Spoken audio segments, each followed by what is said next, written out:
Hey guys, welcome back to Auto Repair guys. Thank you guys for watching and subscribing to the channel. Today will be super helpful video to any of you having a Hyundai Sonata. You need to remove or replace knock sensor or see where the knock sensor is located. Stay with us, we'll cover step by step. And one common mistake people make that can actually cost you thousands of dollars in the electronics guys. You can burn your electronics, engine, computer modules, and that can cost you quite a bit of money to fix it.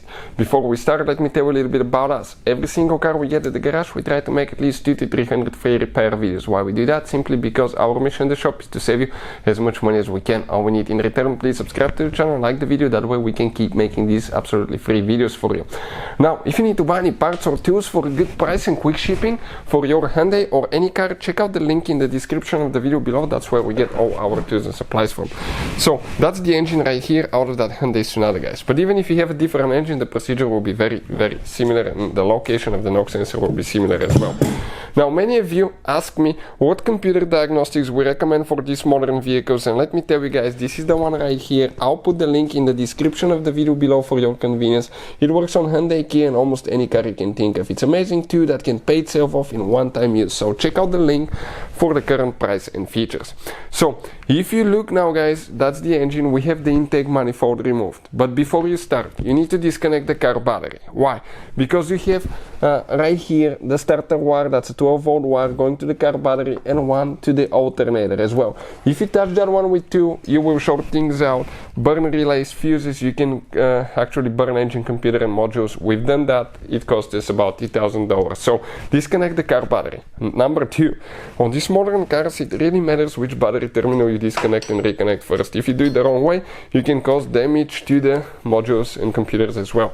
I will put a link to a video in the description below guys that explains the right way to disconnect car battery. Once you do that, you will need to remove the intake manifold. For any of you that don't know how to remove intake manifold, we have the video how to remove intake manifold on a Hyundai Sonata. Check it out, it will teach you step by step.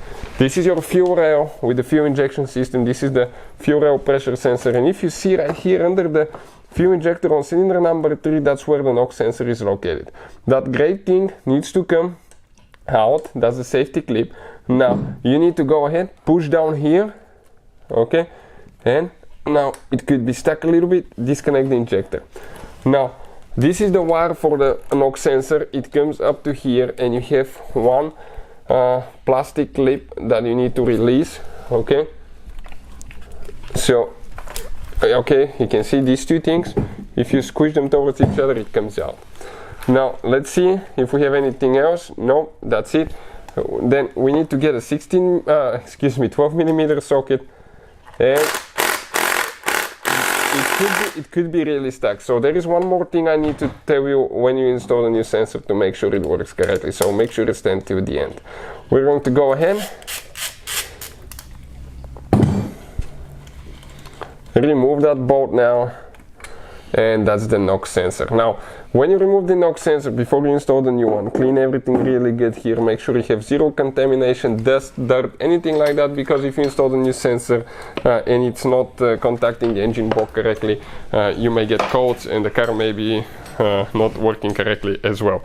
So that's the knock sensor. Never drive with a bad knock sensor. We have a special video that explains why you should never drive with a bad knock sensor, and we have a video how to test knock sensor on Hyundai and Kia guys. And if you want to see more about Hyundai, check out this channel. That's our second channel, Electrical Car Repair Live. That's where you're going to find quite a few Hyundai videos as well. Hopefully the video will be helpful. Thank you for watching, and see you guys next time.